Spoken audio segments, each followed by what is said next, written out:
Hello and welcome, ladies and gentlemen, to opening night of the 2016 OPL. I am Jake Spawn Tiberi, and joining me on the desk today is Minky Whale and Atlas. Gentlemen, looking very 80s today. Yeah, we're having a bodacious, big-time good time, Spawn. Ready to get into some righteous OPL. Cowabunga, dude. All right, before we dive into today's game, let's take a look at some of the changes to this year's OPL. Of course, all matches coming into this year's OPL will be best of 3 and will be played across 3 days. Monday and Tuesday we'll host one best of 3, and Wednesday will be the host of our first ever double headers. Of course, that means that every team will play only one best of 3 per week and across 10 weeks of competitive play. And at the end of that, we will crown our Oceanic champions. And speaking of champions, that's not all we have in store for you. OPL Legend is a new idea commencing this week for the OPL that has initially been awarded to our reigning premiers, the Chiefs Esports Club, for finishing first in last year's OPL. However, every time the title holders step onto Summoner's Rift, it will be with the added incentive to protect their title against their upcoming opponents. OPL Legends will not have an impact on the regular season standings, but stay tuned for those matches. And with all that in mind, let's take a look at this week's upcoming matches. Tonight, Infernum will be taking on the Direwolves. Tomorrow night, Legacy will hit the Rift to take on a revamped Sing Gaining, and newcomers Tridents will take on the Chiefs in our first OPL Legends match to kick off Thursday. Hellion Esports will take on Avant to round out the first week of the OPL. For that and any more information, the schedule, head over to oce.lolesports.com to hook yourself up with that. So without further ado, let's get into today's matches. On the blue side of the Rift, we're going to have Infernum, and they will be taking on their opponents. On the other side of the Rift, the Direwolves. Gentlemen, let's get, your initial thoughts on what this matchup will hold. So I guess the mid lane is what I'd look for initially. I think both the leaders of the teams reside in the mid lane, and commanding that would be the most crucial. Mid base is a very consistent player, but he's not very flashy, for example. Perfection on the other side is a god, basically. He's known for his big plays, and yeah, I really expect good things from Direwolves this season, probably in the top 4. Yeah, well, look, we've come to expect that the Direwolves are going to be in that top 4 position anyway. That is just generally where they've shaken out. Infernum, on the other hand, they were formerly absolute. This is a team that was sitting around the bottom of the standings towards the end of last year, and their lineup was incredibly inconsistent. At the moment, you can see on your screen, Jack Attack and Midbeast, the only members of the team that are remaining there. Seb is now going to be joining them in the jungle. Stealthix is going to be the AD carry, of course, formerly a sub for Sin, and Whiffle is going to join him in the bottom lane there on support. So, of course, changing things up. But what was the problem for Absolute in the last time we saw them was the fact that they basically had a different roster every time we saw them on the Rift. Yeah, they certainly did, but this time we think that one of their roster movements, especially Seb in that mid lane, Minky, might be able to propel them into a better position. Yeah, so Seb and Midbeast have actually been playing together since Challenger Series, so it's good to see the duo reunite. I really think they can make some real big plays. Yeah, I certainly hope that is the case. And, the other area that we have to hit on for both teams is the fact that they've opened up brand new AD carry and supports duos. Atlas, I know that you want to keep an eye on Raze. Yeah, Raze is...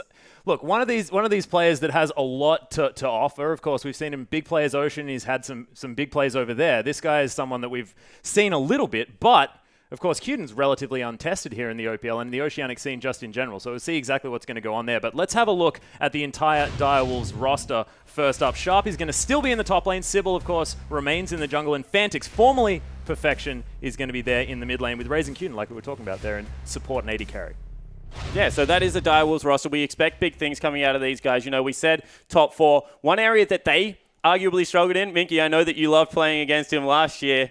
Sharp, what do you think is going to happen? Because he no longer has that excuse of, my rookie split as a top laner. This is someone that we're looking to step up. Yeah, so Sharp has slowly been improving as a top laner, and he's getting a lot more consistent than he was last season.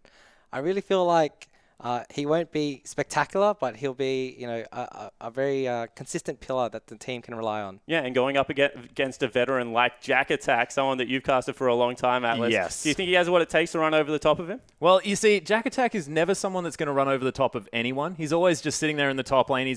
actually named himself Potato Tank. I mean, he's got an account called that in the challenger ladder, so on solo queue. So this guy is definitely no stranger just playing tanks, playing back, and making sure that he gets those teleports, gets that support for his team where it's needed. And Sharp, I think, has an opportunity to step up here and show exactly what he can offer the Direwolves. As far as a carry threat, we've seen this patch. This patch opens up the top lane. You can have the Quins, the Poppies, all sorts of champions that can really get into the back line, mess people up. Yeah, of course, 5.24 means that we are playing on the preseason patch, not the one that is currently on live, which is going to kick the season off. And you're exactly right. There are so many anti-carries in the top lane. You know, Misfortune's still unbuffed. We've seen around the world that there have been a lot of games played on this patch and a lot of different pick ban phases. What are we looking at to be taken away for both teams? I really see the Oceanic teams mimicking either LCS or Korean meta, mainly because Koreans play a patch behind, so it's a lot easier to kind of mimic. So we're looking at tanky top laners.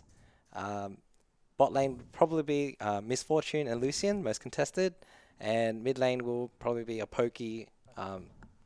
6.1 is actually going to be the patch that we're on today, there ladies and gentlemen. So, of course, we have been seeing a lot of competitive play on the 5.24. So, sort of the debut here in the Oceanic region. Yeah, so that's Misfortune nerfed if we go off the top of it. So maybe not seeing as much because the E did take a hit there. Trundle also got touched, but, you know, it wasn't that big, and I still expect to see a lot of that guy on the map. Mundo is still absolutely massive, so definitely agree. Tanks seem to be reigning supreme. Only the LCS we've seen so far on it, so, you know, throw out the LPL and LCK, and it seems to be like a lot of these anti-carry threats in the top lane still are available. So certainly will be interesting going into this match. I definitely agree that Jack Attack, if there ever was a meta that suited this guy, it should be this meta, Atlas. Yeah, well, we'll see whether he can actually step up. Of course, he was playing the Mundos. He was playing all sorts of these massive tanks in the top lane, and Mundo's looking fantastic at the moment. One thing I really want to talk about, especially with you there, Minky Whale, we saw in the previous patch, 5.24, it was basically League of Thunderlords. We were taking that as the Keystone Mastery almost every single time. Now with a few changes to these masteries, do you think we're going to see players pick up different ones, maybe heading down the offense tree a little bit more? Yeah, so Riot have tried to influence players to, you know, branch out and take the other Keystone Masteries. However, I'm really unsure because it's largely untested. Players like to do what's comfortable and what really works. We could see a few surprises, but I'm pretty sure it'll be mostly Thunderlords. Yeah, I'm looking at Warlord's Bloodlust here as well. You get a little bit more attack speed. You get a little bit more of the health back there as well. We're finally going to see 80 carries actually moving towards the ferocity tree, which honestly makes sense thematically if you think about it. Like, they're pretty ferocious, generally want to be shooting people. I just really want to see that happen. Do you think it's been buffed enough?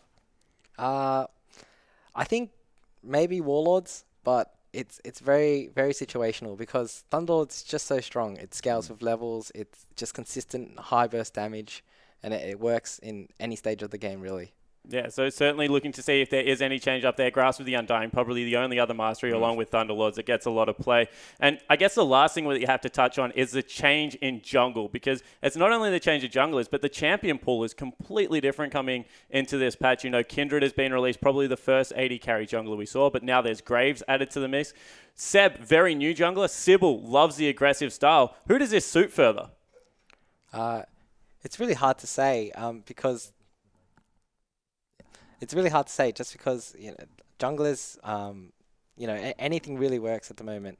The 80 carry style meta is, you know, the carry style jungler, but that really leaves you open to, you know, getting bullied out of objectives because, you know, you don't have the jungler to tank the dragons and the barons. So we'll see what happens. Yeah, certainly looking forward to seeing exactly what they take onto the Summoner's Rift. Fortunately, guys, there has been a slight delay getting onto the Rift, but we will bring it to you as soon as possible. And, you know, I like the current trend that we're going through because this is a big Rift of questions, and not only for, I guess, 6.1, very new champion pools, very new teams, also a big question for the OPL as a whole. We were looking at consistency through a lot of the lineups, and there has been some big changes, Atlas. I guess we can start with Infernum because they're a brand new team, but the likes of Hellions, I know your team, Minky, has also made some good additions, and you guys are feeling very confident. Who are we looking at this split to really try and burst on the scene? Minky, I'm not starting with you because I know who you're going to say. Atlas, let's go to you. Well, honestly, I'm going to say the same thing. I think that Legacy really managed to pick up a lot of key players. I love Tally moving back to the top lane just because his Riven was instrumental in 2014. I know it's looking back a long way, but Tallywacker, well, formerly Tallywacker, now Tally, was playing fantastically there in the top lane. A lot of aggression there in his champions. And this was a long time ago when it was mostly raining tanks. But now he has the opportunity to head back to those assassins. But look, I'm honestly beating around the bush because King's now your AD carry. You must be pretty happy to have that aggressive man there with Flying Dew in the bottom lane. I mean, both of these guys pretty keen to go in. Yeah, King is a superstar. He's awesome. And I definitely think Legacy are going to win this season. All right, so if you had to take Legacy out of the OPL, who are you looking at? Maybe he's your biggest contender. Well, obviously that would be the Chiefs. They're, Legacy's longtime rival. We played against them like so many times before, and they still have a really strong roster despite losing Swiffer. I feel like they would be, the natural next best team after us. And how do you think that Cheese is going to be a decent replacement there? Because, of course, he's been around the scene for a very long time, known as being really unpredictable there in the mid lane. Do you think it suits the Chiefs' playstyle to have Cheese on the roster? I think it does. I mean, Cheese is, like Swiffer, but I feel like Swiffer just brought so much more than he did. We'll see how it goes. As he plays in the OPL, maybe he'll develop his own style and it might suit the Chiefs. But at the moment, I really feel like the Chiefs are missing that core component that they had.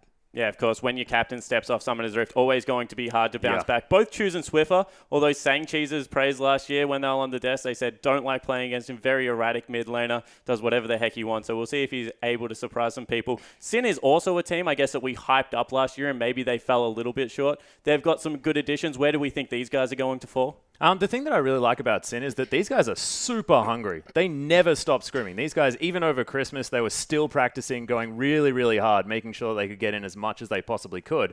So, what I'm seeing is a team that's of young players that are really hungry to get up the ladder. And it was a bit of a problem last split because their inexperience was showing. They showed a really good beginning. They gave Chiefs one of the hardest runs for their money in some of their games. And Chiefs, of course, went undefeated.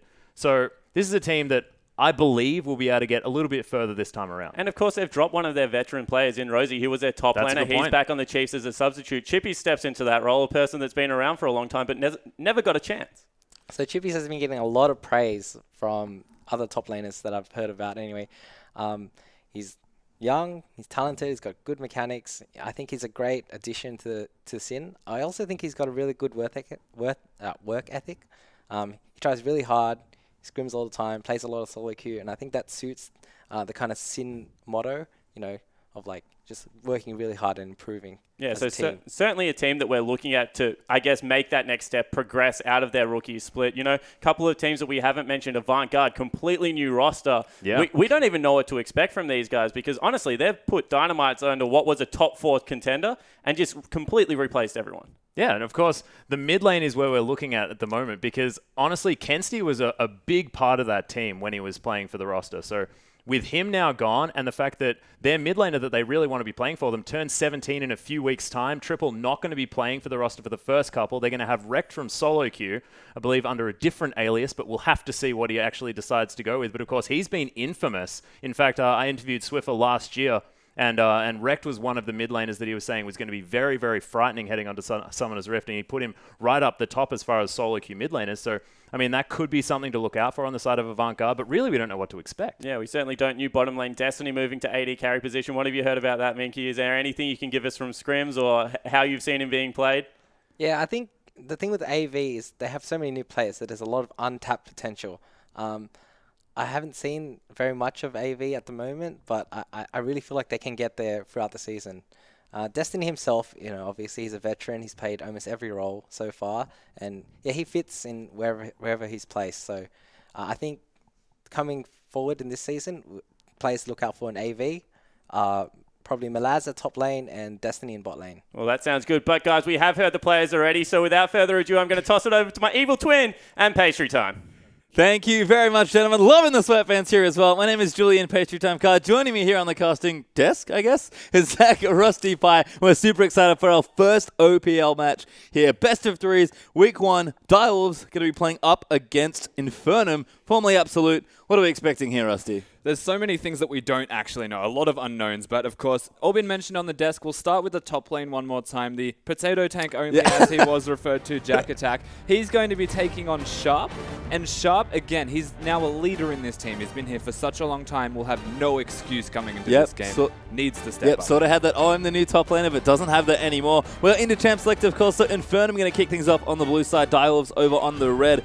Kassadin, Yasuo, Twisted Fate, just done by Fantix champion pool. They don't want to play against any of that, with Graves, Dr. Mundo, and Kindred being the 3 bans there from Direwolves. This is seriously the quickest draft that I've ever seen in my entire life. I cannot actually keep up. Gangplank's been picked, and we've got Rise Ezreal with 2 more picks for Infernum. That's a big pick away from Fantix there from Infernum to start things off as well. Definitely is, and Gangplank's something that's been banned a whole lot recently. Very surprised to see it go through, but of course, mostly targeted bans here. There's so many. These picks are so fast. Trundle, Tom Kent going to join in there as well, but like we keep saying, the theme of this Champ Select is Fantix don't get any good champions.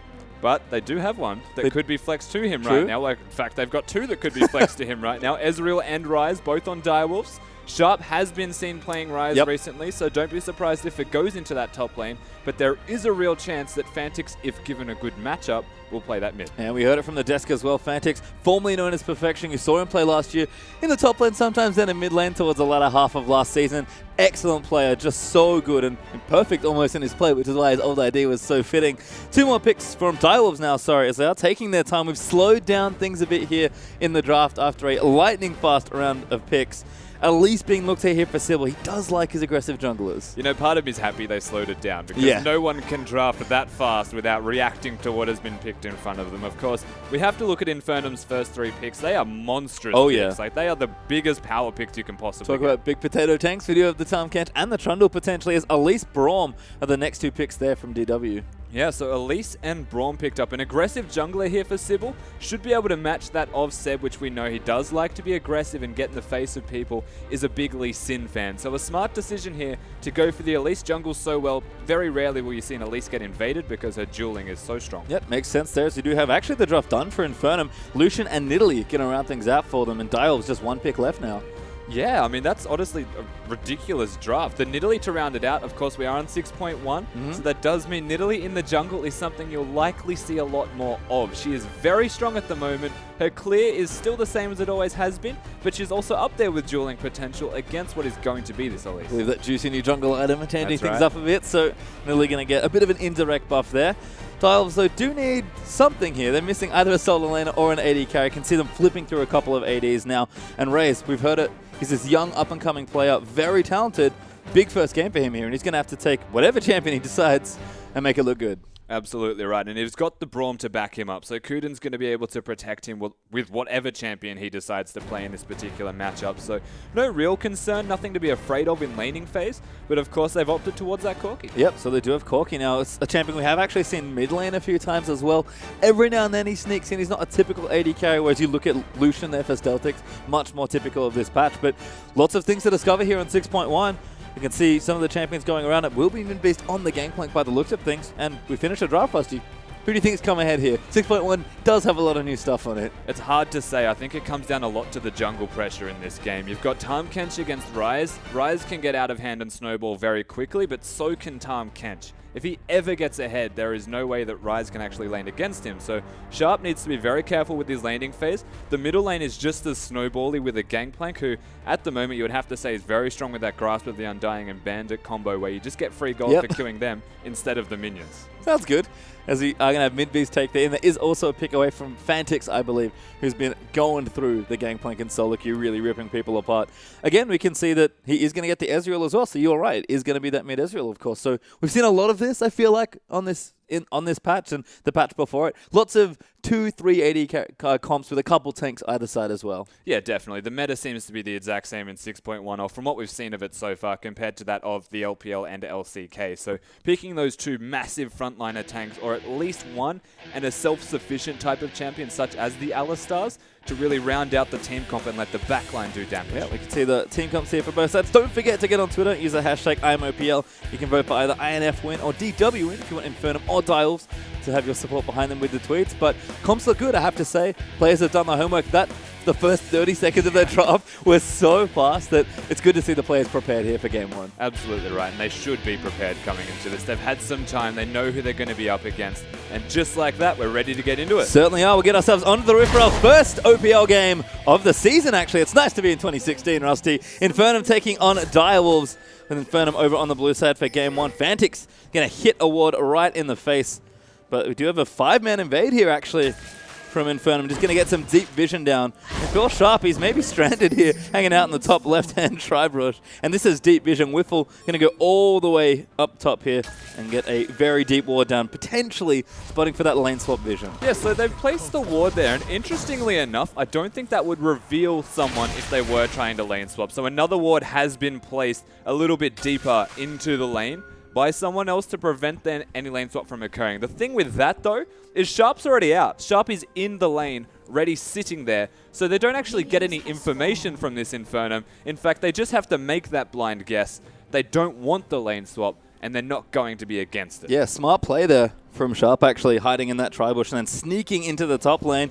We are going to see Stealthix and Whiffle heading to the bottom, but if they wanted the swap, they are going to get the 2v2 lane instead. So it seems like we'll have standard lanes. Cheeky little ward there from Direwolves as well, also going to spot that the Krugs are being started, and Sybil's going to start on this Grump. Bit of help there from his bottom lane, but things are going to set up pretty standard here just in the early game. Yeah, and of course the standard lanes, we did have some information basically given to us in that early level 1 in the drafting phases. Everyone knows what's going on, and no one's made any active decisions to prevent this from happening. Seb, he's about to get quite low in this first clear of the jungle because he hasn't opted into that heal just yet.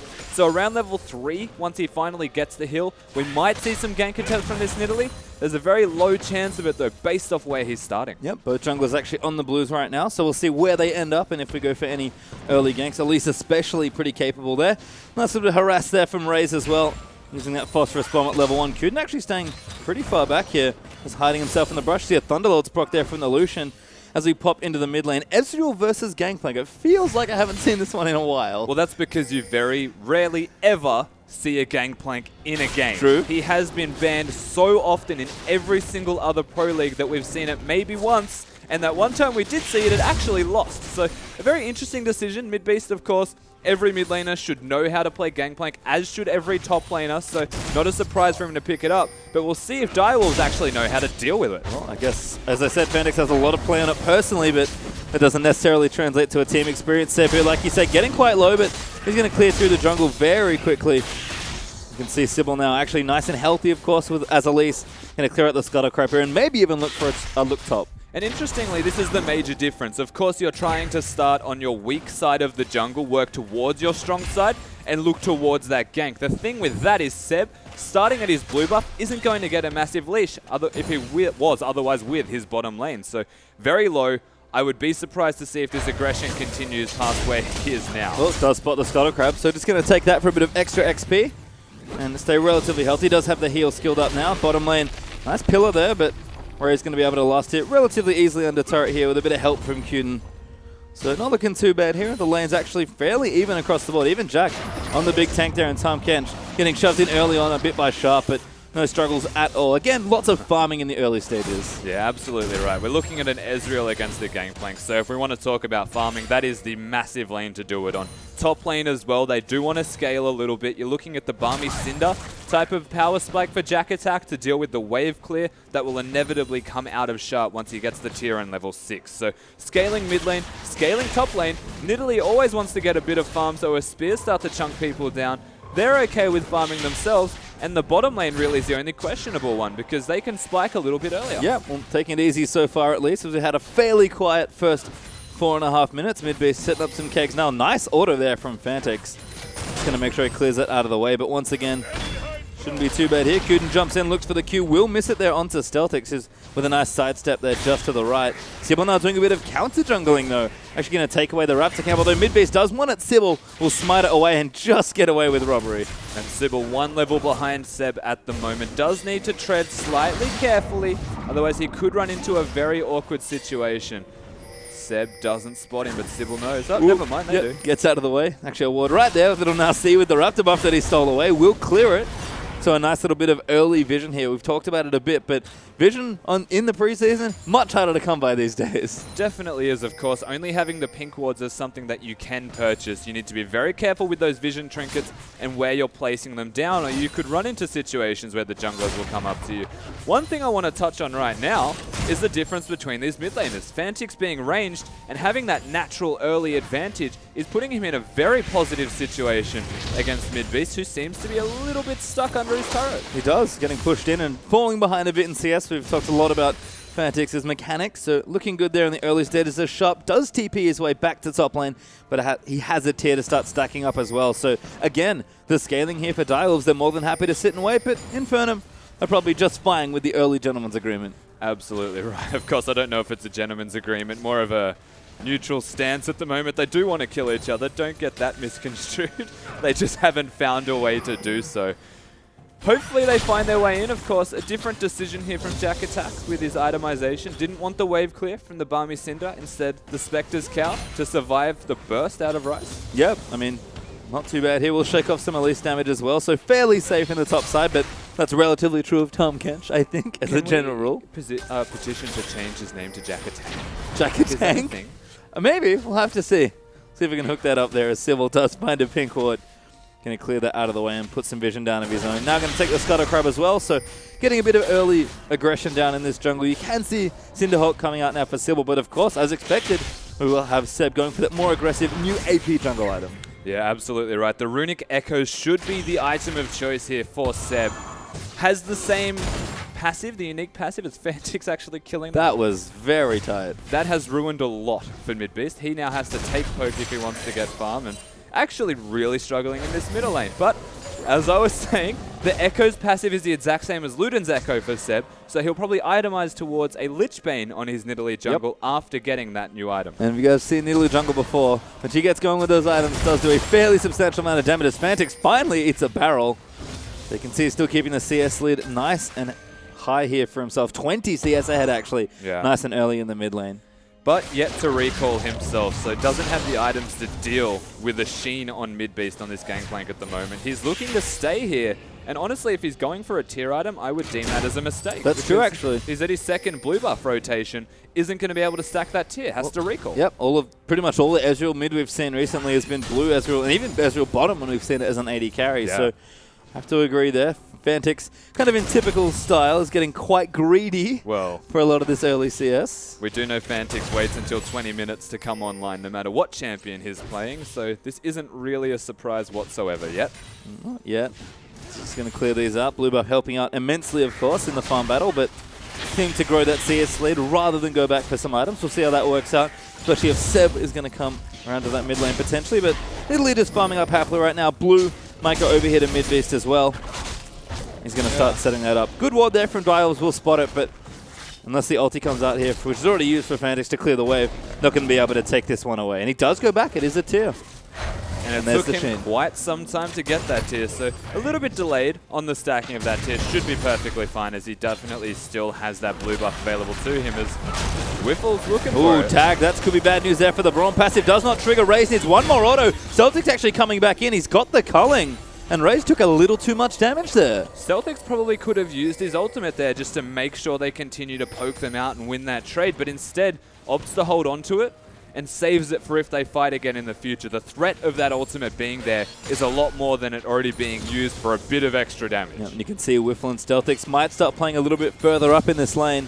Do have BF sword already finished for Lucian, so auto's starting to hurt. Phage there for Raze is just fine in any sort of duel situation, as Sybil is going to spot the pink ward in the exact same spot. That's some pretty nice gold, and of course some great vision clearing into his back pocket. Yeah, and I mean, speaking of vision, across the board here, both teams are focusing solely on that vision to let their laners go as more poke bottom. Kuden a little off on that shield, and that's going to be good damage once again onto Raze. Celtics and Whiffle really shoving them into this turret. It's not affecting the CS just yet, but creating good pressure here in the bottom lane. But Seb is stalking his way around here, so looking for an opportunity, as there isn't a ward in the bush that he's in at the moment. Should actually find maybe a semblance of a gank. Yeah, good coverage here actually, as Seb just wants the spear. We have to see if Kuden's reactions are on point. He's standing well and truly in front of Raze. Now he might face check, he barely misses the bush there. And Seb actually might just give it up here. The patience from Seb doesn't actually want to reveal himself at all, not even by throwing a spear out for poke.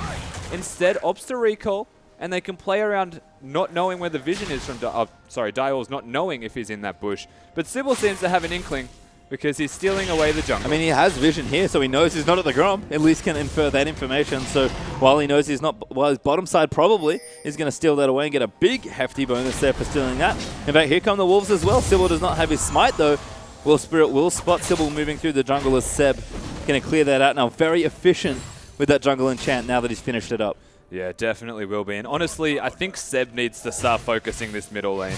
He needs to help because seriously, Midbeast may have that teleport, but he's losing trades and he's starting to get further and further behind an Ezreal that is still going to continue to scale. And this is when Ezreal's necessarily weak. Oh, actually trouble in the bottom lane. Raze could be in a bit of strife here. Whipple, he's going to get CC'd up there by the Braum passive.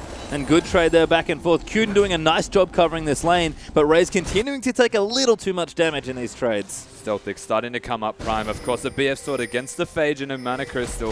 A slight edge here in favor of the Infernum bottom lane. They are making their presence known in the lane, but they haven't found their way into a kill yet. Seb does steal the Scuttle Crab. That's good vision taken away. So had a little jungler battle there. Fantix again. Oh, doesn't get it that time. Damage is good. But Fantix not too worried. Just going to pop a potion. And pull the wave all the way back. Keeping in mind Sybil is right there as well. Cleared away the vision. Midbeast, of course, knew he was there because he cleared away the vision. Ooh, good Q actually. We'll find a pink ward as well. Looks like Stealthix and Whiffle do want to go back, so bit of a respite here in bottom lane for Raze and Cuden, but Wave not in the best spot. Stealthix kind of says, okay, we kind of have to stay now. And they definitely have to. It's a real problem. Of course, Stealthix has his ultimate. He could use it at any time if he ever feels like he desperately has to clear the wave. Is feeling pressured, but he's opting to stay, I'm guessing, a little bit closer to the item that he really wants. Yep, should be building in towards probably Essence Reaver. It's been the fairly common first item for a lot of Lucians, but could be almost anything with the BF Sword, as Sybil is going to wander down here, but will be spotted by a ward. In fact, 2 wards as a fresh one just gets put down. Yep, they know you hear Sybil now. They definitely know they know they're here. Well, Sybil knows at least this time, so he's going to have to back off. Just looking to pressure them, of course. Ooh. Oh, Fantix could be in trouble. Actually looking for the 1v1, but here comes Seb as well. Fantix does have the ulti, just needs to line it up. Will juke the spear. Might even go for the 1v2 here. He's in vision. I think he wants to throw the ulti, but Dial just collapsed onto Dragon. It took quite a lot of time, but Seb finally drew his attention towards that middle lane that is desperately requiring him. GP has a teleport. Infernum, they may want to fight this. They may. Oh, Stealthix actually coming around. Cuden in trouble. Has to flash out after using it. Seb will move in to steal the Dragon, but here come the rest of Infernum. Sybil now caught out on the right side. Does get tagged up by the Tom Catcher. He will be first blood. In fact, a double kill. Seb comes up massive in that fight. Seb getting 2 kills is massive on a snowball champion like Nidalee. Infernum, of course, they had the teleport available for Midbeast and Jack Attack, and that was where they came up trumps. Fantix looked for some very big trades. He thought he was winning that 1 versus 2, and Dials naturally progressed towards the Dragon because it's just the free objective to take. In this case, though, not so free, and they pay for it. Certainly do. Ooh, spear. Just misses there as well. Seb continuing to apply pressure as the first early trades actually go to Infernum. 1,000 gold up now after those 2 kills. And they got the Dragon Steel. Exactly right, in a comfortable position. Seb has to step up from this point on. Of course, we know he's new to the team. Very new to that lineup, and if he doesn't start carrying for his team, as Sharp throws his Q through a minion, weirdly enough, then, I mean, honestly, Infernum, they won't have much left. And we're going to see this again, of course. The teleports, looks like 2 of them on the exact same ward. Catching Dials by surprise, Seb picks up the first kill under Cuden, who was way in the distance with a spear, and picks up that second one straight away. Double kill for Seb, too easy. Yeah, and there's Midbeast now going to get the blue donated over as well. You can see vision starting to be put down. Whiffle moving out aggressively to clear some vision over his own. And Stealthix has finished at Essence Reaver. Raze on the other side does have his Trinity Force completed. And the Iceborne Gauntlet with the Manamune on the way is now up for Fantix. So early itemization starting to come together. Even Rod of Ages done for Sharp is good timing on that as well. But Midbeast's going to have that Trinity Force soon enough. Jack Attack nice and tanky early with that Spirit Visage. And all of a sudden, almost 15 minutes into the game, we've got first items across the board. We definitely do. Big power spikes. Both people having those Trinity Forces is a good sign of fighting that should be coming from this. If it doesn't eventuate, I will be quite surprised. Champions like Corki They want to utilize that Trinity Force and actually get themselves further ahead so that they can stay in that position. If it doesn't work out for them, then they start to drop behind, and those rockets on the ultimate feel a lot less impactful than you would like. Certainly do. There's Dials are going to try something here. Jack Attack going to eat Sharp though, and damage is good there from the time. Can't craft the Undying procs. Tongue Lash not quite there for the stun. The snare is good, but he's forced to flash. Jack Attack might even look for the dive. Ulti out there as well. Jack wants it, goes in for the Tongue Lash and gets it, but Sybil is going to catch him off with the Cocoon as well. Plenty of grey health though, and he's just going to use it. He might even go in to eat Sybil, but Fantix is roaming up as well. He's going to have to eat him though. Repel's good, does get eaten though, and Fantix is still coming up. Can't get him over the wall. Sybil's going to maybe get the 1v1. No, not enough. Fantix comes in, does save him, and collects the kill. With Sybil trying really hard to give the kill to Fantix, who was making his way all the way top. Very nearly from Jack Attack there, gets himself a lot of damage on a Sybil and looking at a second kill, but unfortunately Jack Attack forcing himself in a dive as Bottom's fighting. Yeah, Kuden has to back up there, and now here comes the dive. Midbeast and Seb, here's the instant TP, is up from Sharp. Ulti as well, barely misses Whiffle just on the end there.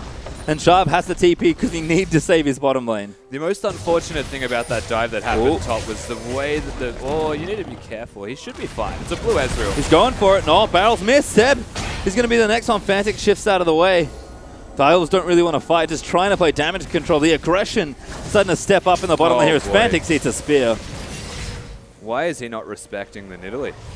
This is a 2-0 Nidalee, who's almost at her Rod of Ages at 17 minutes as a jungler. Yep. And has completed the jungle item. And Fantix is trying to trade with Ezreal Qs, and he's really paying for it. Yeah, just doesn't have the items up quite yet. Still looking for those 2 items that really kick off the blue Ezreal power spike. Dials, though, are going to get a bit of breathing room here in the bottom lane. Clear this wave up. Probably look to go back just to make sure everything's okay. Celtics does get tagged, but they're just going to leave it here. They might lose the tower if they're looking to recall now. And Sharp back in the top lane using that ulti. Going to proc the passive and clear through this minion wave. But it just feels like the Wolves are still scaling. You talked about 20 minutes there for Fantix. That's kind of true of the top lane and less to the bottom lane, but a little bit of that as well. No, it definitely is. And we'll see if they actually want to utilize the... Let's call it the Direwolf standard 20-minute power spike, where they just start to randomly group up as 5 people, and that's where they win most of their games. They are working towards it at a pretty brisk pace, as you can see. Fantix has got the items he's looking for. Yep, Manamune completed there. Doesn't quite have the transform yet, but shouldn't be too much longer as he spams out the spells. Top lane, actually, can see 2v2 emerging as Sybil is going to find Seb. Echo will proc, and Sybil's like, yeah, I don't want this at all. Cinderhawk Elise should respect the power of Nidalee. Seb doing a lot of damage right now. I think Seb needs to respect Sybil as well, because Sharp is just watching him as he tries to kill that ward. The big stylistic difference to note at the moment, though, is Sybil's gone for the Cinderhulk option, whereas Seb's going for that Runic Echoes. So damage against tankiness.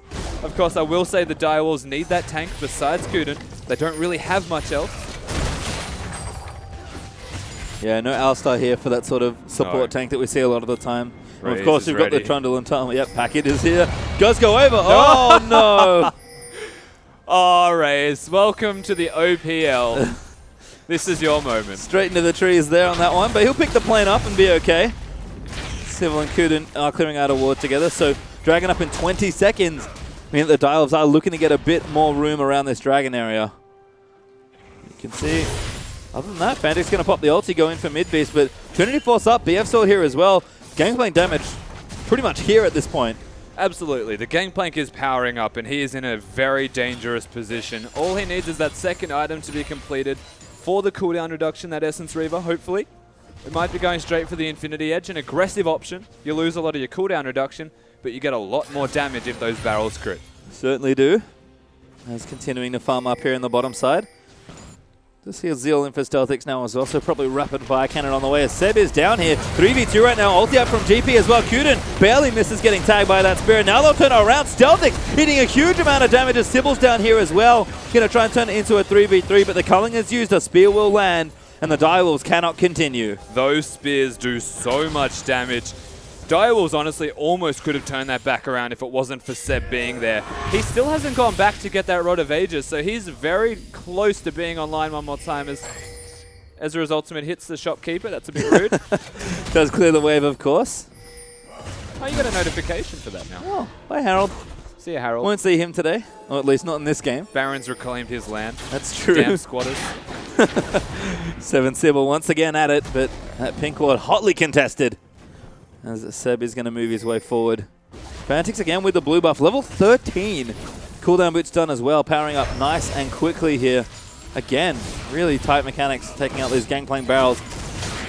But now grouping mid. Fantix just seem to have the 1v1 matchup. Don't know if he's got the 3v1 matchup just down pat yet. Well, I think he's got the Seb. 2v1. Yeah, has to be careful. Talked about the respect before. Both these champions will do a lot of poke damage. They absolutely will. This Ezreal is online. Fantix is looking aggressive as if he wasn't already. And this is the point in the game where the Direwolves will probably look for something to do. The Dragon's available. The Baron's there, but I'm not going to say they'll go for that. As Seb, he's opting towards a sneaky Dragon. Yeah, Nidalee pretty good at solo dragons. The rest of his team will join him, or at least the bottom lane here. No vision currently up for the Direwolves, so that's going to be very free. It's Seb getting greedy on the money once again. Still hasn't got that Rod of Ages if that's what he wants. I mean, surely he has enough now, but he just hasn't opted into recalling just yet. Good timing to do so if I were Seb. It's been about 5 minutes since he's had Still those jungling. items. Yeah, and he's I just still saw him hop jungling. into the red buff. Rumor has it Seb is still hitting the jungle instead of buying his scaling item. Yeah, that's the issue. 10 minutes to charge that one up fully. He had almost 17 minutes, it looked like. He had it which at is 16. Yeah, which is late but acceptable, especially from the jungle. We're almost at 22 minutes now at this point. So, he's kind of investing, I suppose. Makes a bit of sense here, but is going to not go back just yet. Now we go. Hits the recall button and looks to be spending that money. Fantix also going to do the same here. And Sharp powering up as well. Doesn't quite have the Seraphs on the way as there's the Roar out for Seb. And Swiftness boots done as well. So stay to complete the tier 2 boots. See if he can make it work here. His mid base still struggling. His mid tower is very close to going down. And this will be the first one of the game. And Fantix organically takes down his own turret in essentially a 1 versus 1 scenario. Seb's been around. There's been a bit of pressure from Whiffle, and Kuden was here to hold his hand through it. But again, a lot of this is coming down to how the 1 versus 1 is being played. There's mind games with Gangplank Kegs. Sybil found Seb. Yeah, that could be bad news. Seb taking big chunk damage here as he pounces away. Sybil still going to chase in as Chilling Smite, actually going to move him down. Red buff is there, but the good flash from Seb will keep him safe. Sybil recoils his Spiderlings, does keep them to safety, but this should be a blue buff here going over to the Dials mid laner. Definitely will be, of course, Fantix. No, it's not. You missed your cue. You had one shot, mate. One opportunity. Well, didn't get it that time. Everything you ever wanted. Spaghetti knees coming into play there. Fantix spaghetti mode. Scooting and Raze continuing to apply pressure on the bottom side. Sybil will rotate top actually and help out Sharp being able to take that particular structure. And we talked about gold leads before. Infernum were up 1,000, but 2 towers down, 1,000 gold up now for the Dials as the game switches back just a bit. It definitely has switched back. I was going to say the last recall that Fantix put in place, he didn't buy anything. And that's why, because he's almost got his item. Oh, Kuden could be in trouble. Big damage there. Good flash out, but he goes maybe the wrong way. Ulti out there as well. Will knock up Seb. Raze. It's going back in for it. And now the TP going to come through from Sharp. Who can he lock down? Great exhaust onto the Rise there as well. Teleports. And counter TPs are coming in mid-biz. Barely misses getting tagged. Jack's here as well. It's a party in the bottom lane. They're looking to wave clear now, basically. Control the lane. They've committed as all 5 members towards this objective. Raze is low, Kuden is low, and honestly, Direwolves should not be able to defend this. Well, we'll see what they can get done here. Fantix making his way down, but the tower is dead. That's going to bring the gold lead back into Infernum's favor now, and they've got those 2 dragons, don't forget. Up in kills, up in dragons, now starting to even up the structures. Infernum looking good here, but that mid game, it's feeling very explosive. We haven't had that one big fight just yet. No, we haven't. We've come close, as we did just then. Now, no teleports are going to be available, so there is a chance that we won't actually get that big fight until they are, because anyone goes into that side wave, or the spear. Yeah, big damage onto Fantix. Takes about 25% of his health. Will lifesteal some of that back now with that Vampiric Scepter, but can't leave the AD mid laners alone for too long. As Sybil eats another one. Good hands. Seb is so good at throwing these spears. He's connecting with everyone that should not be getting hit by them, basically. He's got his Rod of Ages, working towards Azonia's Hourglass. Once that's completed, you'll see a whole new Nidalee transform into this game. Raze gets it right this time, all the way over to get straight to the farm. Just what you want to do with the Corki package. Praise the Corki gods. And now Fantix going to pick up blue buff for himself as well. So almost level 16 on this Ezreal. Just getting so strong so quickly. Still up. Pretty heavy amount of CS there as well, keeping it about 20 to 30 all lane long. definitely feels like everyone's just waiting towards their big spikes, and they're starting to hit the spikes and having awkward trades, and it feels like doesn't even get gold for it. It didn't exist. Oh, I think That's such Sybil a must have switched into yeah, Hume he form. did. Oh, But it disappointing. stays in Jack's mouth Yeah. until And he spat spits it nothing. out. Yeah, Odd. the Phantom Spider. Too spooky. As Dials will take out the tower. That's their third of the game. All the outers now felled on the Infernum side, but they are looking to answer in top lane. Jack will meet the wave here in the tier 2, so that'll be okay. And Sharp just here trying to force 7 Stealthix out of his lane, but looks like that tower's already gone, so forget that plan. Sharp is going to defend the tier 2 as Fantix with time alone here. This should be a dead tier 2 in mid lane. This should be, of course. You can see Whiffle on the outside. He's got that pillar of ice. Mini wave not cooperating. No, and they don't get the turret that they're looking for. One stylistic difference at the moment, keep in mind, 6.1, there's changes to yellow trinkets cooldown. Yep. The later the game goes, and Infernum have opted towards having 2 of them, having 1 blue trinket on their AD carry, and having 2 of the sweeper trinkets, which is almost akin to the Worlds patch with the way that they're actually buying what they're looking for. Yep. Or having what trinkets they're looking for. Direwolves, on the other hand, committing to the blue trinkets and having 2 reds in response. Which was kind of the standard we saw before that change on this particular yeah. patch. So interesting to see how the teams are thinking about trinkets different, as we do have plenty of changes That or they forgot. into this. That's true too. It's entirely possible. Wouldn't put it past them, but we'll see what they're doing for now. As we do have Saracen is completed for Sharp. I mean, of all the things you're going to forget, it's probably a trinket change. 100% of the time. It's in the bottom of the patch notes somewhere. Usually have the support telling me to change in 20 minutes. Well, Sharp now getting quite strong. Stiffness boots up as well, of course. Another changed item that we've talked about at length every now and then. But seeing, again, plenty of them here in this game. I spot 3 pairs, 4 pairs so far. Very good against the Infernum comp, I will say. They've got the Tahm Kench tongue, they've got Nidalee if Nidalee goes Rylai's, they've got mid-beast barrels, and they've got Whiffle with that pillar of ice. So it's slow reduction, very handy, whereas tenacity, not so much. Yeah, Dial's looking to fight, though, by the looks of things. Bloodthirst was completed by Fantix, so he has 3 items already and wants to fight. You can see Dial's looking around this dragon. They want to contest for something. Is it? Oh. Yeah, again, Seb is heat-seeking. That's 2 out of 2 so far. We'll see what happens from here. Good block from Kuden. Will reduce some of that barrel damage, but the Direwolves know there's a weak mid-tower here. Good juke back as well. Cully now forced out. Sybil going in, looking for the dive. He's on to Stealthix, but he might not have found enough of it. Tower's going to get low. They will take it. Sybil eats a big bunch of damage, but he'll get out safely. Yeah, Sybil actually just zoning away as he's... Yeah, there's a Tahm Kench in the back, but Midbeast is forced to flash out. Sybil going straight in 1v4, but he's barely going to live. Will he? No, it doesn't look like it. Seb does take him out. And Jack attacks just into the backlines. Kuden's forced to flash out as well.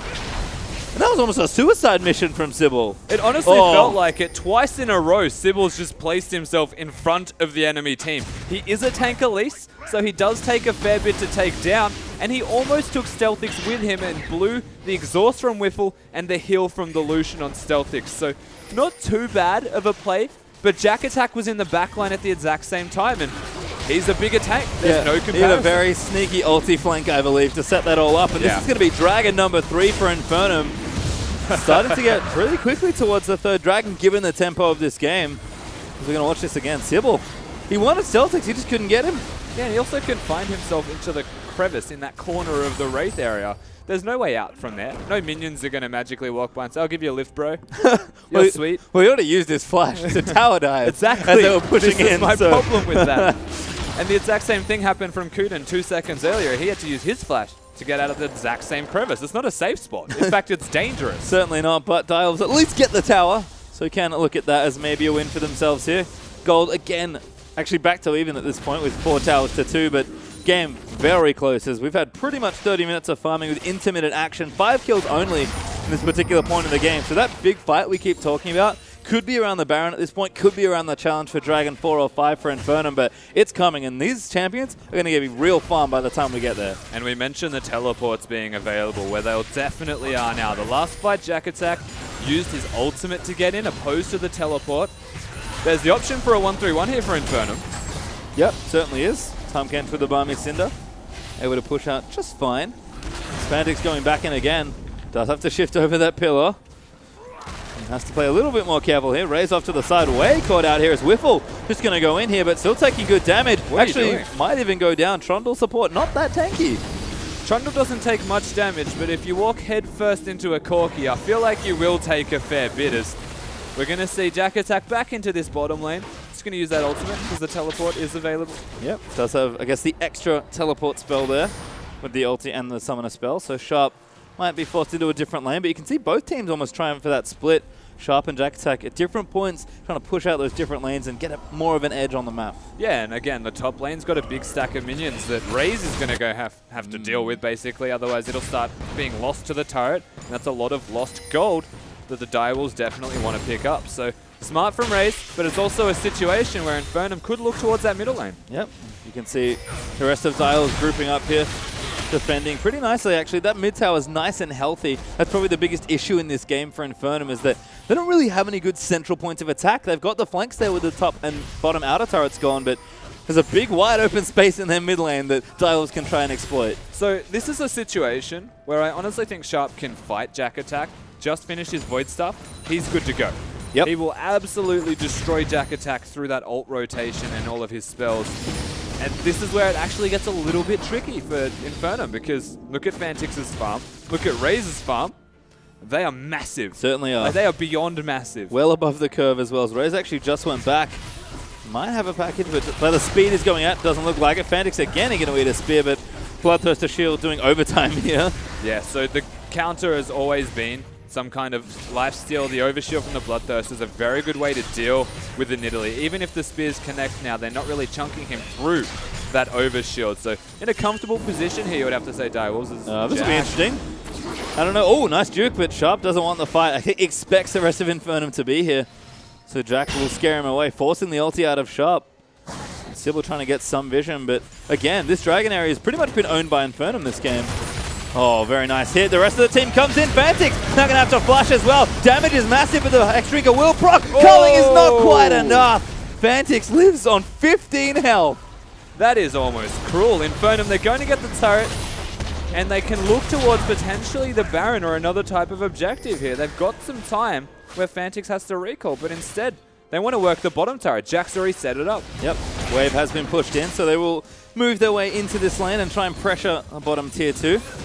Mid beast, good barrels down there. Does miss it though. Really nice autos here from the Direwolves lineup, denying a lot of that gangplank power. Now going in for Seb. Raze with a massive package play, but the Zonya's going to get popped in there for Seb. Sybil around the side, stuns up Whiffle as Stealthix. Now going to get jumped on as well, but the rest of the Direwolves support squad sort of caught as a nice 4-man ultis out there from Grom. Sharp now looking for the next player. Sybil gets his way off. Whiffle will be the first to fall as Fantix will claim it. And a big fight, but only one kill there. Direwolves managing to find a single kill. Jack Attack just sits in the back line of Direwolves and just annoys them. Gets his grey health to a massive amount, and this time he actually flashes out, recognizing that his team is not going to win the fight, and they consolidate their losses, and they only actually get Whiffle for this, as the engage from Raze and Sharp was exactly what it needed to be, but mistimed spells the biggest factor in this, because Nidalee gets out with her life, even if it was just barely. Whiffle gets stunned by the Braum passive. The rest of the team just walk their way out. Yep, full Whiffle there. The support, which is I guess the one you expect to lose, does go down there as Sybil will take out the Baron side Scuttle Crab. 55 seconds now to Dragon 4 for Infernum. Direwolves would certainly like the stats, but what they really want is Infernum not to be on 4 dragons. Absolutely right. The threat of the 5th dragon is something you don't often see, but is very likely to happen in this particular game. They've had control of the dragon area. They're doing very well in regards to that objective that they're trying to control. My question is, why are they not looking at the Baron whatsoever? Look at all the vision control that's in place there from Direwolves. It's essentially permanent vision, because they're not looking to contest it in Infernum. And if they're blue wards, then they're actually very efficient with their vision placement from the Direwolves. Yeah, absolutely. As Jack is still pushing his bottom side, might be trying to get some pressure down. Yeah, Sharp out of mana, going to have to just leave the area. Whiffle does do a check in there for some wards, but doesn't see too many. Scuttle Crab, of course, providing that vision, but Infernum now moving on to that Baron side, like you mentioned. They're the ones actually to get initial vision down here. And they definitely should be, because Direwolves are kind of feeling on the back foot. They're just sitting back and wave clearing. And honestly, at this point in time, Infernum look like the ones who should have absolute control of the map. The gold lead is not very different at all, but this is actually a big deal. This would be big. Seb is here ready for the steal. Needs to throw that spear, but it's too late. That was a very fast dragon. Seb didn't have time to throw the spear, and this let alone take the dragon. Again, Infernum aren't really on top of their objectives. They're looking and they have the right idea, but they're not being efficient with being there in advance. They were looking at the Baron. The Dragon was just taken from under them, and there's another 6 minutes now that's gone to waste if they were looking for the 5th Dragon. Yep, and we talked about the threat of the 5th Dragon. Big sigh of relief there from the Direwolves, as they don't have to worry about that objective for a little while longer, and they'll get a nice boost to their stats as well. The 1st Dragon feels like the most important one these days, apart from the 5th, of course. But pretty hard to get there, as we've noticed, as the Wolves now feeling a bit better about themselves. Still eating spears, but Fantic's shrugging them off at this point. He's going to just start pushing down this wave. Jack's still on that bottom side, though. Yeah, I mean, they were looking to run a 1-3-1, you would have to say, Infernum, but they need mid-beast to poke. The problem here is they're running a poke comp against a lot of sustain. They've got Fantix, who's just straight up gone lifesteal. They've got a Corki, who's actually not even being hit by any of the poke. He's just sitting in side lanes for the most part. It's impossible to hit Sybil. Sharp's doing the exact same thing. And Direwolves are kind of just running Infernum around. They know they're behind, and they're not trying to fight, but Infernum aren't pushing that aggressively enough until now. Yeah, now they are. This is a really nice spot, actually. They spot raising the top lane, pushing out the wave. Big ulti there, but not enough to deter them from pushing that tower. 5-4 now, actually, in structures, as Infernum have found their way with about 2,000 gold up. But honestly, at this point, 36 minutes in, it's going to be more about the execution and play around the map, and especially those big team fights around objectives. Yeah, you're absolutely right. We'll see if they want to focus those. I mean, again, it feels like they're waning a little bit. They're focusing more on the vision control than they are committing to anything. Direwolves, the first team to look aggressive. There's a ward in the back, though. Infernum are going to know this is happening, but the Direwolves are going to rush things down. There. They are there, but now Direwolves might turn and fight. Gangplank ulti does get burnt. Jack Attack going to try and move somebody up there. Culling's out as well. Blocked in from Kuden. Fantix has to get out of the way, and Sharp sort of moving back there as well. Ulti out from Kuden to disengage. Where can Sybil even go from this point? Does go back down, but Stealthix maybe caught out. Eats a Q from Ezra in the almost enough to take him out. Sharp now, the next target as he's moving out damage, but Jack Attack will claim that first one. And a very messy fight here as Fantix is still firing away. Whiffle is in trouble as Fantix looks to get aggressive, but the poke is maybe too much. Seb, he'll get tagged next. Fantix basically 1v3 right now as Jack does get tagged up as well. Cocoon will go wide. And that fight went a long way down this lane. It definitely did. Direwolves looking to take initiative this time. They forced the Baron, but they also confine themselves into a very set area against the Gangplank Trundle and a Tahm Kench, who already had the flank and denied a lot of damage from those carries. Sharp was doing a lot of work. He had to flash and almost got Stealthix down, but Stealthix lives and lifesteals his way through it all. And again, Direwolves, they're close, but no cigar. I feel like we've seen that twice now from Stealthix. We're going to get a replay. Yeah, so the Gangplank ultimate is zoning 2 members of the Direwolves. Whiffle puts down the pillar as well to ensure that they are not even near the fight. Meanwhile, Sharp flashing back in on Stealthix, doesn't quite get the kill. In fact, misses his combo a little bit, and the pillar one more time. A big factor in these fights. Jack Attack has not actually activated his grey health once in any of these engages, and the Direwolves, they're poking down, they're working their way into the game, but they're not actually getting kills. Yeah, they just can't close these team fights. I mean, they lost to carry early there on Sharp. That's, again, the second time I believe Stealthix has lived on barely any health. As Fantix has a pretty massive amount of CS there, 407, 200, but it's still not feeling like he can close these fights. And 425 farm for Raze. They're farming really well. They can definitely last hit minions, but in terms of their macro level play, their decision making around the map, it's there, but it's not refined. Yeah. Ooh. Sounds like Direwolves from last season in a lot of ways when they had King. Raze, a very hot young talent from the challenger scene, but right now Direwolves struggling a little bit. Infernum sort of running them around. And Dragon is back up in minute 50, but Baron's the real big fish to catch here. Fantix has the last whisper now as well. He's pretty much ready. Yeah. He's massive. He's been ready for a while, I feel like. He has been. He's been ready for approximately 18 minutes, 54 seconds, you know? Give or take no time. Oh, Whiffle. He's struggling. Ooh, very nice shift through that spear. They're going to keep chasing. Jack is pretty much unkillable, though. Sharp does catch one. No mid-beast or flash after using those oranges. Whiffle's low. But they get a free summoner. Whiffle's low as well. Direwolves going to start pressuring. They really want this Baron. That's the objective they've really set their eyes on. And why is Corki recalling? Package, I guess? I guess they're just clearing vision. Direwolves not going to commit for it. Oh, Raze. Lucky to be alive. But now they're committing to not doing the Baron. They've got the package and they want to win a fight with the package when they had control of the Baron area. They could have forced the objective knowing that Whiffle wasn't going to be there. Gangplank has his ultimate though. Tom Kench has just used his to go bot on a farm, but the teleport's there. I mean, Celtics has his as well, so they didn't actually burn a lot. They only got one member low, but Starting finally, Baron. I mean, TPs are up, everyone can get here, but the Dials with no vision there for Infernum are burning down this Baron. Infernum, no idea this is going on. And that's a big drop of the ball there. That's a Baron taken by Braum, of all people. and this, again, we were talking about it earlier, the fact that they've this time only got 2 of the blue trinkets. One of them is on their top laner, the other on cooldown. They have no ways to check without vision, without actually face checking and getting it down. Now, Infernum are running a poke composition, so if they ever face check anything, they die. Vision's the most important thing for them. They just lost the team fight. Direwolves commit to the Baron, and Infernum weren't able to reset the area around that Baron quick enough. They lose that basically for free. Yeah, and that's rare to see a free Baron, but that's the reality here as Dials might even sneak the Dragon in as well. You can see Infernum already double wards over the back there. Sybil on the way, but maybe caught here by Whiffle. Does get some vision down. They'll sweep this out as best they can. Dials are committing to this Dragon. They do not want Infernum to have the 5th. Spear is there, but Sybil comes in with a smite. Now the Wolves really going to look to turn the tide of this game. At this point, they have all the momentum. Start to push forward. They have pretty much the game in their hands right now. It's not necessarily their game to lose, but they've got control as Seb. Oh, Seb caught as well. Sybil dives straight in. Fantix over the top as well with the shift. Ulti out there, does get it, but Azani's is good. Kuden with the ulti mistimes it ever so slightly onto Seb and Whiffle, who will get caught out, but he's fairly tanky as Raze is way too far forward. Midbeast coming in, gets him with a crit. Fantix eats a spear. It's just so messy here. They're trying to work around controlling that middle lane, and that's where basically Raze was. He's looking to cut them off. Sharp's working down the bottom lane at the exact same time, and the Direwolves, you're right, they feel scattered. Raze doesn't have enough lifesteal to deal with all this poke that he's currently being received. Needed to change his item build accordingly to deal with the Nidalee, to deal with the Gangplank and Illusion. Well, Fantix again going to eat a spear, but he is pretty chunky. Does have full blood as well. Lord Dominic's Regard is completed, so even Jack Attack is not that safe from Ezreal.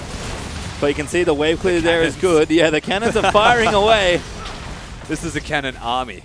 This is actually ridiculous. Stelvik's going to continue to eat poke. They just can't clear this easily. Jack eats one. Throws him in. Oh, that'll clear him out. Balls a Cannon strike. genocide. Cannon side. Well, minions still moving in. Plenty of cannons left here. Raze eats more damage and forced the Valkyrie away. Kuden now going to block some of that poke. Raze trying to poke very aggressively there towards the front. Jack Attack going to eat him though. Raze in trouble but gets himself out. Boots to the mountain popped in and Jack's getting low. Sybil down there does pop his repel and Whiffle's going to slow down Kuden who pops away to Fantix. Raze. Naughty boy almost got himself killed. Naughty boy. Sieging against a poke comp never works unless you dive. They're running a Rise, they're running an Ezreal, and they're running a Corki. So their dive involves needing to have flashes available, ready to go, and actually just take them out. Now, they're playing against the Tahm Kench, Gangplank, and a Trundle. So you can't dive this comp that is still a poke comp. They needed to work around a split push, have Sharp go into another lane, and just poke with what they have. And then honestly, it becomes a delayed poke off. But Direwolves doing what they are now, they're just getting Raze killed over and over. Well, almost killed at least. Hasn't died just yet, but it's gotten fairly close. Had to burn everything there to live, including support items. Calm down. He does need a little bit of chill, I would agree. On his farming, on his positioning. You just, look, calm down, Raze, all right? It's getting ridiculous. Big crit there in the mid lane as well. Midbeast massacring those minions. We didn't really talk about it, but he's got so much damage at this point. Yeah. Full CDR, Essence Reaver, IE, Trinity Force with a Dead Man's Plate.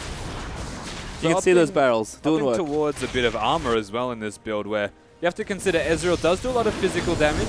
Corki does a lot of physical damage as well, but they're a bit mixed. Yep. Like it hurts a little bit in both directions, and he doesn't actually have any magic resistance to deal with that poke either. Dangerous game that Midbeast is playing by stacking one type of resistance. Somewhat effective given you can eat oranges and be okay though. Yep. Does feel like very much a poke style build here. The way he's building, trying to set up those barrels, but haven't seen a big barrel play just yet. They can certainly do some work, but Infernum are sort of just left setting up defensive vision here. Nice barrel actually in that brush. They're not going to check it. Little too dangerous here as Midbeast pops a barrel just to run himself away. And we're sort of back to square one, except this time Dials don't have Baron. Yeah, there's a very dangerous proposition here for the Direwolves. They could take a Gangplank barrel at any time, and that would change the entire fight. The thing is, they have been quite vigilant around these Gangplank barrels. I haven't actually seen Midbeast try anything creative yet. He's just doing 2. And they're always dying because he's not placing them efficiently enough. Yep, you can see back there, kind of warding off any dive. Once again, the dive threat here of the Dials team comp versus the Gangplank in particular, and even Tom Ken, is just not really there. So, I mean, there's no objectives, I guess, to play around the map with at this point, so might as well give this a go, but this is going to be a long haul for Dials to break this base, and that's been their biggest struggle, is just getting into the base.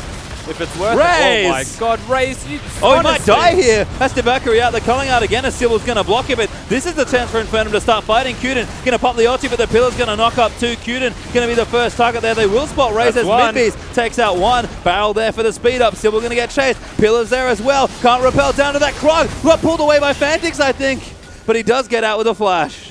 The spear almost connecting onto Sybil, and only one person goes down. Raze is low, Sybil's low. There's no dragon, there's no Baron for them to take. So Direwolves should be able to reset here. Ooh, Seb. Fantix smells blood, but the rest of the teams there will not go in. The Zonias was available for Seb as well, so very easily could have baited as Raze. He's got the package. There's a very real chance that he just jumps into all of them because, you know, that's just package things. Yep.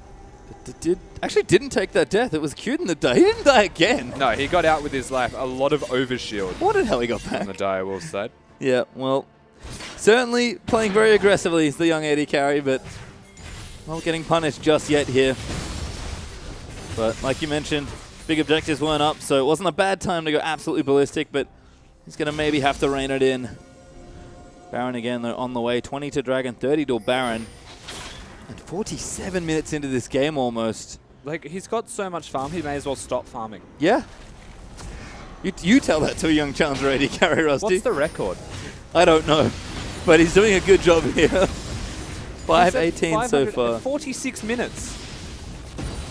I feel like we've created like the Terminator of League of Legends. It was built for one purpose. To farm. To farm. A lot of his stuff has been mispositioning, but he farms damn well. Certainly does. Whiffle maybe now caught as well, but he's going to eat some poke. Pretty tanky still, so he'll be okay for now. His Dial still looking for some traction around these objectives. They have the Scuttle Crab, but haven't swept that ward that's nicely placed just in front of their whole team. Barrels again being set up, but will get popped there by Midbeast. Dials don't have enough vision to force this. They need to force something though, and Dragon is up. Direwolves are controlling. Race hitting Baron. Yeah, they're doing it as 2 people. He's got a lot of lifesteal now as well. Keep in mind, I believe he finished his last item.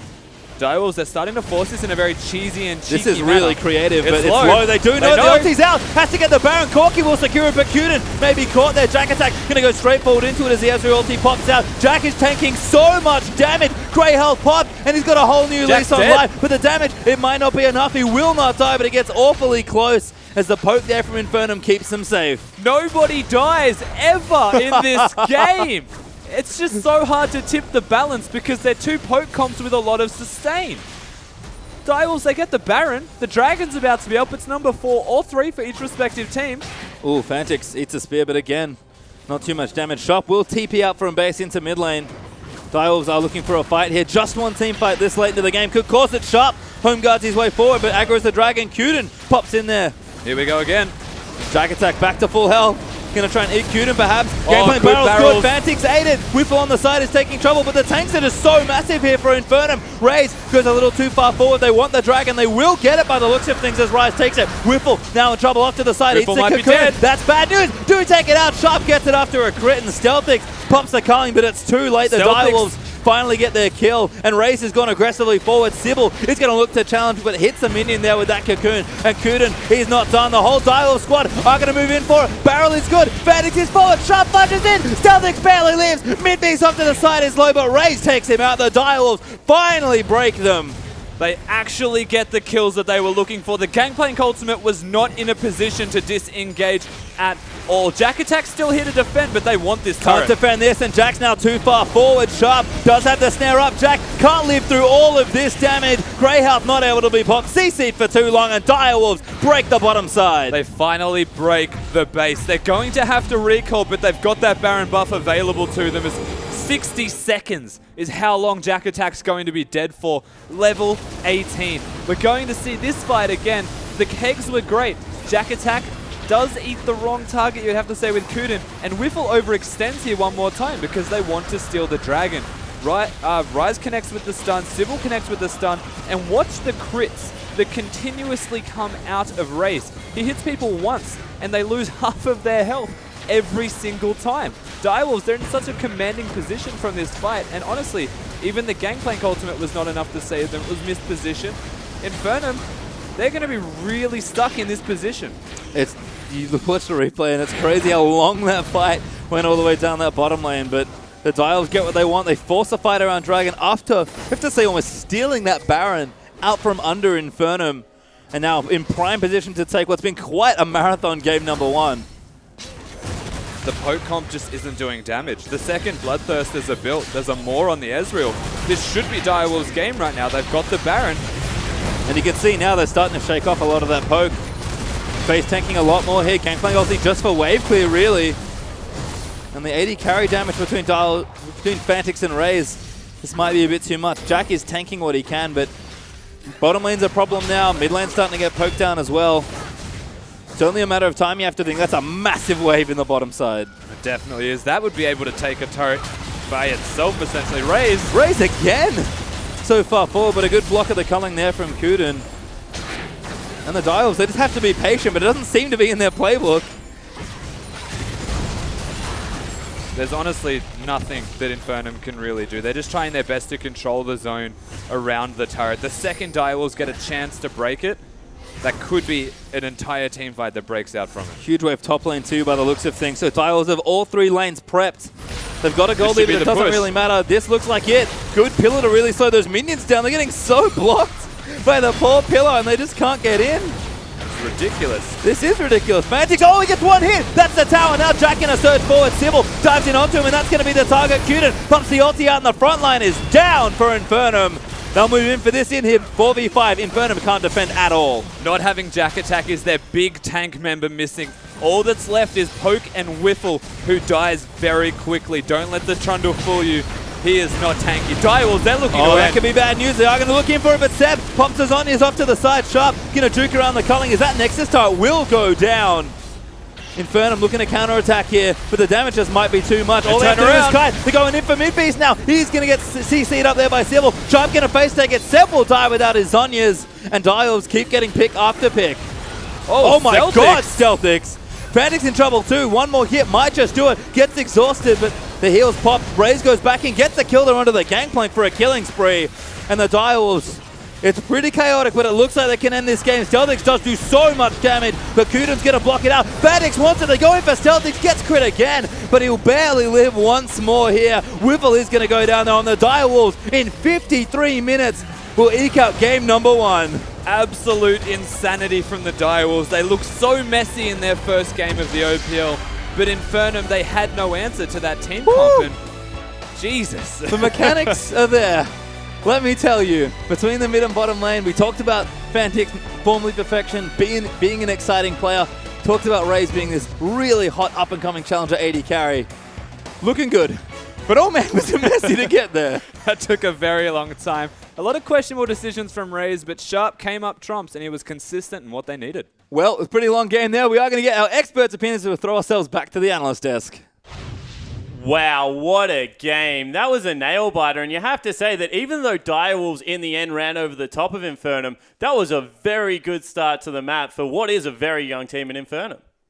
Yeah, most definitely. And I'm looking at Seb here as well. Minky, let us know. I mean, is this guy vocal when you played with him on your side? Is this someone that we should be looking at here? Because his early game was fantastic. Yeah, Seb was always, the talker. He leads the team, tells them what to do.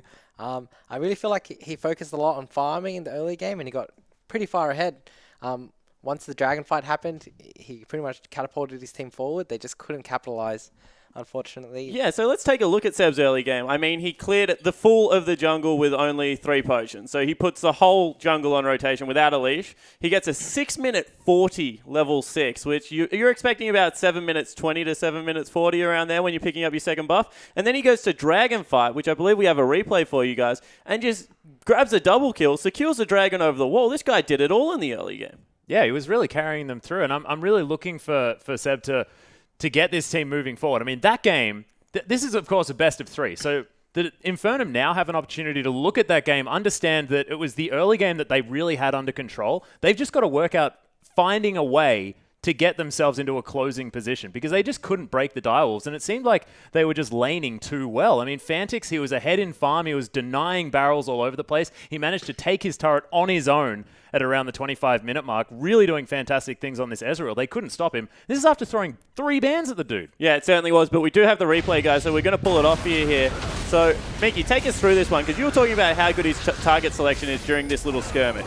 Yeah, so it starts off with Seb jumping over the wall, spearing the Braum and taking the dragon. He then goes on to pick off the Elise. Yeah, so the really incredible thing there is the fact that he's able to grab the dragon and the Braum kill like at the exact same time. So, credit to that guy. But now let's go towards the mid lane because, you were just about to hit on it, Atlas. Fantix, he itemizes very well. Minky, what's it like playing against the blue Ezreal, especially when someone like Perfection, now Fantix, is jumping around the rift on it? Yeah, it's really annoying. Like, you can't really get in because, he has so many escapes and he's just, the best poker. When he gets the... what's it called? Iceborne Gauntlet? The Iceborne Gauntlet, yeah. Yep. You just can't get close to him. So I think Gangplank had a huge disadvantage that lane. He did claw back, though, in terms of farm and gold. Perfection was too good, I guess. Yeah, Midbeast just couldn't get it going early. The last guy that I really want to look towards for maybe the step up out of Infernum, never thought I would say it, but Jack Attack on that Tahm Kench. What the heck is going on? I know, right? Managed to get a solo almost on Sharp there in the top lane. Had to jump underneath the turret, picked up the kill as, of course, Fantix did end up managing to get up to that top lane to try and secure him, but Jack Attack is playing a whole lot more aggressively than what we're used to, and he was almost unkillable towards the end of that game. That Grey Health was unable to be popped in that last team fight, which is really what turned that one around, but he was waiting until the last second. His Tahm Kench play was fantastic. Yeah, it certainly was, but of course, guys, that is only Game 1. We're going to throw to a quick break, but don't touch that browser because we'll be back with Game 2 in just a moment.